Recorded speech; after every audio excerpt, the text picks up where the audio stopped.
Once upon a chilling autumn evening in the small, quiet town of Willowbrook, the sky was painted with shades of deep orange and fiery red as the sun dipped below the horizon. Children played gleefully in the local playground, their laughter echoing through the crisp air. Among them was Emily, a curious and adventurous 10-year-old with long, dark hair that framed her cherubic face. Emily was known for her boundless energy and infectious enthusiasm. She often stayed at the playground long after sunset, swinging higher and higher under the dim glow of the flickering streetlights.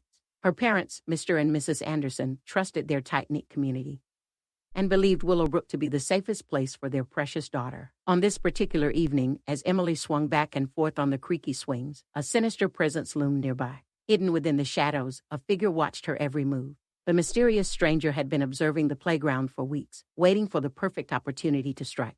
The sun had completely vanished, and the playground was now illuminated solely by the feeble light of the moon. Emily's laughter had grown softer, and her friends had all gone home. Unbeknownst to her, the playground had turned into a haunting abyss, a place of danger. Suddenly, Emily felt a cold hand clamp down on her shoulder. She gasped, her heart racing, as she turned to see a tall, hooded figure with malevolent eyes that gleamed like obsidian. Fear surged through her, paralyzing her senses. "Come with me," the stranger hissed, their voice laced with an eerie, unnatural calm. Tears welled up in Emily's eyes as she struggled to break free from the stranger's grasp, but their grip was unnaturally strong. She tried to scream, but her voice failed her. Back in the Andersons' home, panic had set in. Emily's parents had realized their daughter was missing, and they scoured the neighborhood in frantic desperation. Neighbors joined the search, and soon the entire town was united in their efforts to find Emily. Meanwhile, Emily's abductor led her through the winding, eerie woods that bordered the playground. The trees whispered sinister secrets, their branches casting long, skeletal shadows. Emily's mind raced as she fought to stay calm, searching for an opportunity to escape.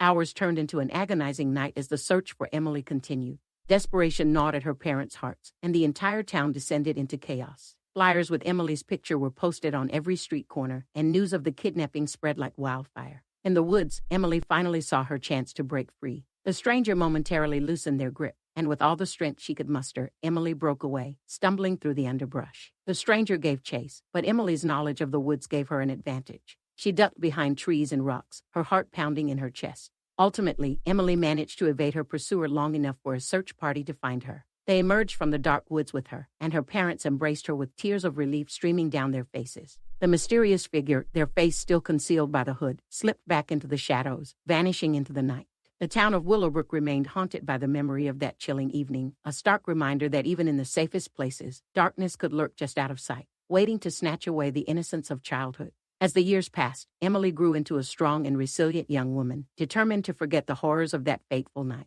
Yet, she could never erase the memory of the sinister figure and the night her childhood innocence was forever lost in the vanishing playground.